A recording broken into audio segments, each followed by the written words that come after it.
It's a lot. It's a lot. It's a lot. It's a lot. Welcome back to Orange Nation. Artist of the day, Depeche Mode. Not Pesh Mode, as Jordan thought they were called. Joe Pesci? Take a quick break away from the SU stuff. Well, kind of. We've got an SU grad on the phone with us. The big news right now, Jesse Edwards heading to the transfer portal because he could not work out an NIL deal. And a friend of the program, Dave McMenamin, joins us. Dave, how are you, my friend? Gentlemen, I'm doing well. The wind in my sails from the NBA play-in tournament beginning today was kind of dissipated by seeing the Jesse Edwards news. I was like everybody else, thinking that him hanging out with the team at the dinner to watch the NCAA championship game was a sign that he'd be coming back and probably be even better than he was this past year. And he was tremendous this past year, but so it goes. Dave, you work in the business side of basketball where guys actually get paid to play the game, and now they do in college basketball. What do you make of this whole NIL deal? And do you think Syracuse can compete in a place where they need to actually pay players? Oof. I think they can, but I think they're behind the eight ball. I don't think I'm saying anything that is groundbreaking there.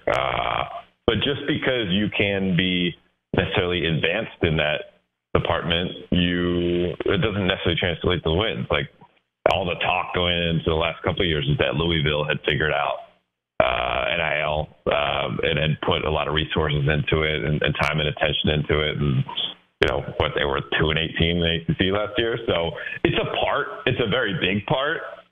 And Syracuse has stumbled out of the gates with it, but it doesn't mean that they can't catch up. Dave, I saw you in Louisville when we were down there, and Jim Boeheim was the head coach of the basketball program. And then since I've last seen you, he is no longer. And maybe you could just give us a quick take on your thoughts of your time as a manager at Syracuse and what Jim Boeheim was like for you. I mean, I have all the respect in the world for Jim Boeheim and what he's done for Syracuse. And, I think a common refrain that Coach Boeheim would say is that he loves the fans of Syracuse, but maybe some of the critics there don't quite recognize how tough it is to build what's been built there, and maybe there's a little bit of taking for granted. And I really hope that the program, and I believe actually that the program's in really good hands with Adrian Autry, and certainly in talking to Coach Boeheim over the last several years, it was very clear to me that he hoped that Red was the guy to get the job whenever he was finished. And certainly I think that's meaningful that the university took that recommendation serious and handed it over to Red Autry. I think it's wonderful that Jerry McMenamin was able to stay on as associate head coach because, I think it would have been one of those two guys to get the job. And if you could keep both, all the better. But Coach Boeheim, to me, got outsized amount of criticism over the last couple of years, and that's just where society is these days. It's what have you done for me lately? It's not seeing the big picture. It's not even recognizing that. Look at the last. We were reeling off Sweet 16 tournament appearances, even if we were mediocre in the regular season. Which to me is, when you get to the tournament, coaching matters a lot more. It's really about game plan and strategy and wealth of experience and all those things we had on our side as a program with Coach Boeheim at the helm. And did we recruit as well as we had in decades past? No. But I'm going to miss him, and it doesn't mean that I don't have all the faith in the world in Red Autry, because I do, but I'm going to miss him a lot. All right, one last Syracuse question for you. Was it as terrifying to meet Jim Boeheim when you were a manager as everybody makes it out to be? Oh, my gosh. Yes, it was. Paul, the old dome, right? So before they restructured it, there was kind of like a vacuum seal to the dome, and sometimes you'd be in between these two doors at the security entrance. And one had to close before you could open the other one. And so you'd be in this kind of awkward little crevice. And sometimes you'd be, whoever you're in there with, you can't go anywhere until the one door closes so the next one can open. And I remember remember my freshman year, I was in there with Coach Boeheim, and I'm just like trying to like stammer up some sort of interaction and get up the confidence to say something. And I must have said something like, pithy about practice or the upcoming game. And Coach Boeheim just looked at me. There was no verbal response whatsoever. Fortunately, he's a huge sports fan. And so my relationship with him grew by leaps and bounds in my time covering the NBA. By the time my senior year came around, I think he might have known my name. But as a guy covering the NBA, we've had a bunch of conversations. Dave, you cover the Lakers and the play-in game coming up. I don't know where to start with this whole thing. Do we start with Minnesota and what's going on there? What is the reaction of the Lakers players to the whole situation with Rudy Gobert not playing and the fight in the timeout? Well, I mean, Anthony Davis made a really interesting point that I somewhat agree with, that Minnesota's definitely a better offensive team without Rudy Gobert in the mix. And, for all we know, Anthony Davis's presence would have had them to be forced to not play Rudy that much anyway, because, especially when he gets his mid-range shot going, that's not Rudy's strength. They want to keep him down by the basket. And so, this is a team, we've seen it. You see it in college basketball too. You have an opponent that is missing some key pieces, and rather than the assumption that they're weaker, all of a sudden you have guys stepping into roles that they've been champing at the bit to have the chance to fill, and that team can become more dangerous. And so this is not an easy out for the Lakers. Minnesota's played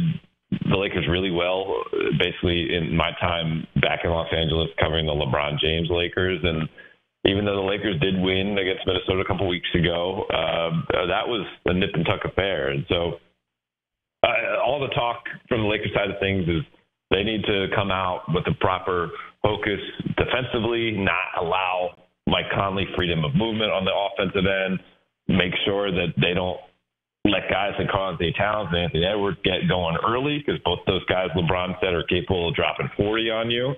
And they should have a real home court advantage. This will be the first time since 2013 that the Lakers were held a sellout crowd for a postseason game. That's been a long time coming.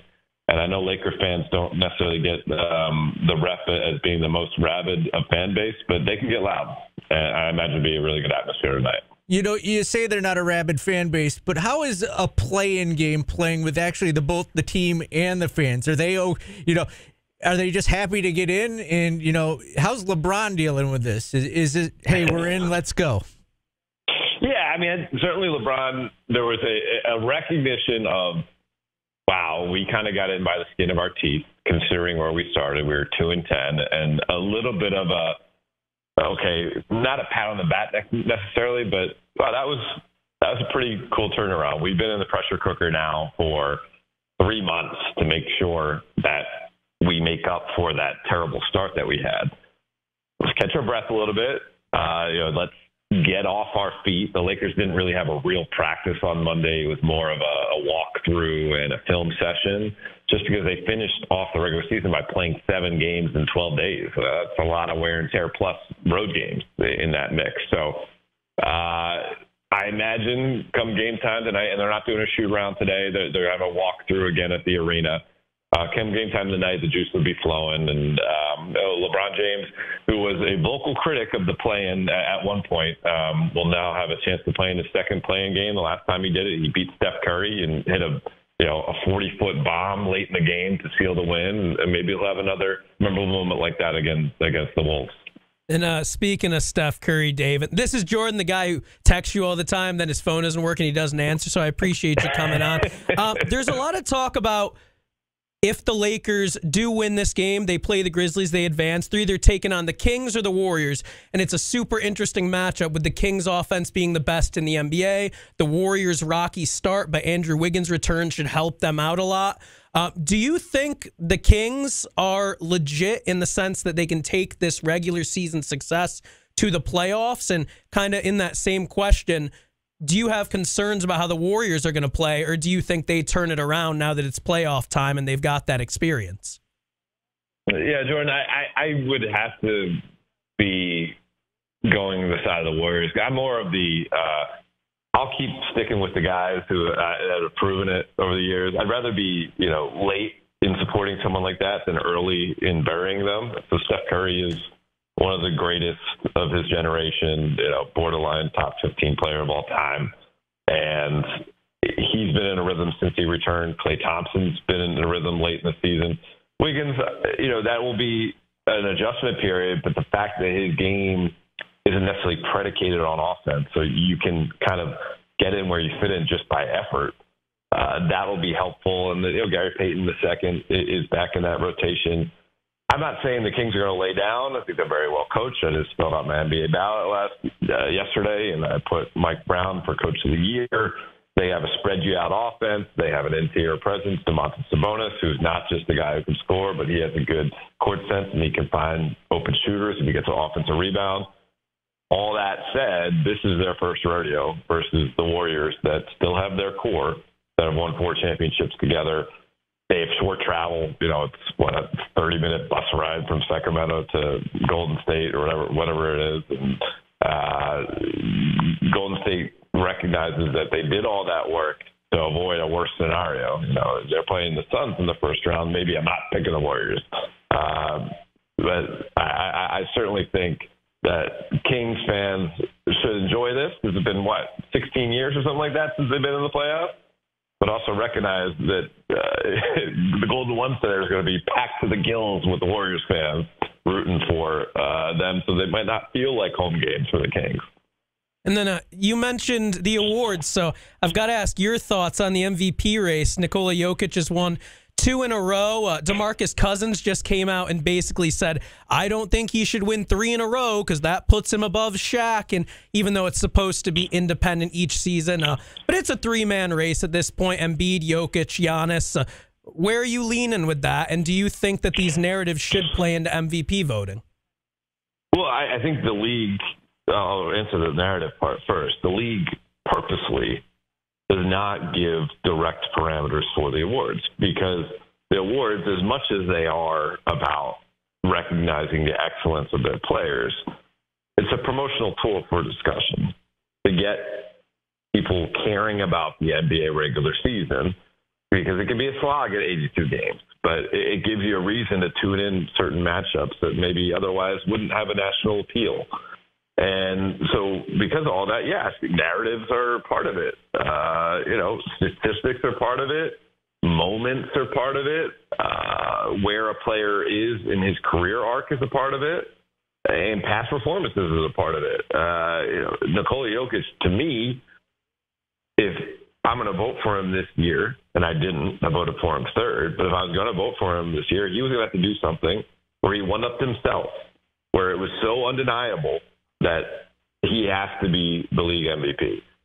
Because quite frankly, I didn't vote for him the last 2 years, so it wasn't like I was in consensus with the rest of the voters. I voted for Nikola Jokic last year. I voted for Joel Embiid last year, and part of that was the fact that he was dealing with the Ben Simmons situation and still being excellent and still dragging the Sixers towards the top of the Eastern Conference standings.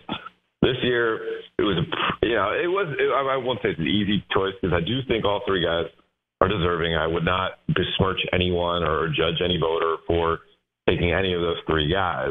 But I went with Giannis. He's the best player on the best team, put up career highs in points and in rebounds.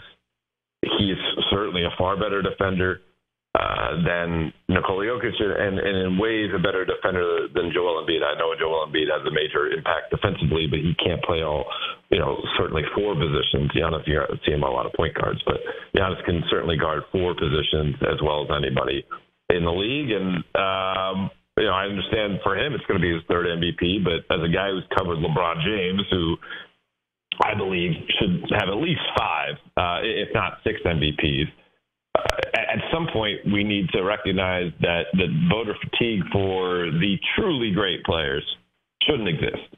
And, Tim Duncan only had 2, Kobe only had 1, Shaq only had 1. We got to recognize that, Giannis is going to be, if he has health on his side, he's going to be probably top 5 or 6 player of all time. And it's only right to recognize what he's been doing. Dave, last one for you. I'm a Sixers fan, so I got to ask you, any chance they can somehow pull it off this year? That's a nervous laugh. Yeah. Yes, because they do have some experienced pieces that they added to the mix, and PJ Tucker looked really good in that win over the Celtics about a week ago, and I covered the last.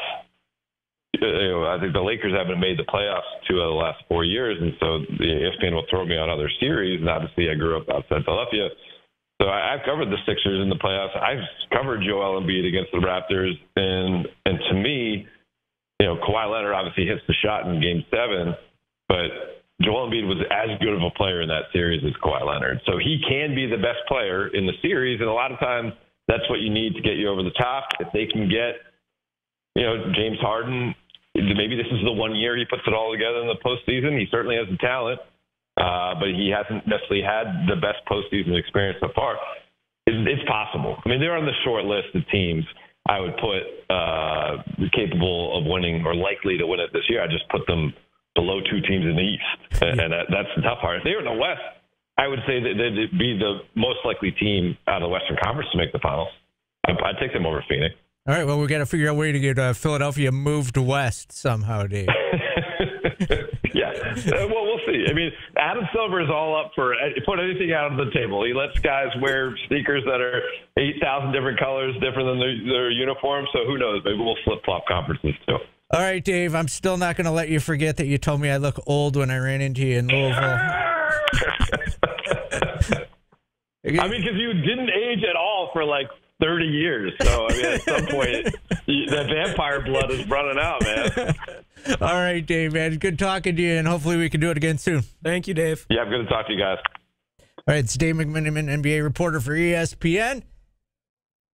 Good kid. Friend of the program. Watched him grow up right in front of me. Take a quick time out. When we come back, we'll get back into the NIL. And Jesse Edwards. Can't wait. 315-437-7644. If you would like to give us your thoughts on the Jesse Edwards entering the transfer portal situation. And where is the offense going to come from this year for Syracuse basketball? Some of you DM me this morning saying, I'm mad, I'm going to call in. Put your phone number where your mouth is. What are you mad about? What are you mad about? Who are you mad at? I don't know. Probably you for some reason, to be honest. No, but I get people are mad, but who? What? What well, are we hopefully mad we're at? going to find out very shortly. Tell me who I should be mad at. I would like to know. 315-437-764. Tell me who I should yell at. I would like to know. Not me. Because I'm kind of mad about it, because I am a Syracuse fan, but I don't know who to be mad at. I don't know whose fault it was. So if you know, I'd like to know. ESPN Radio Syracuse, Utica Rome, and QSportsTalk.com.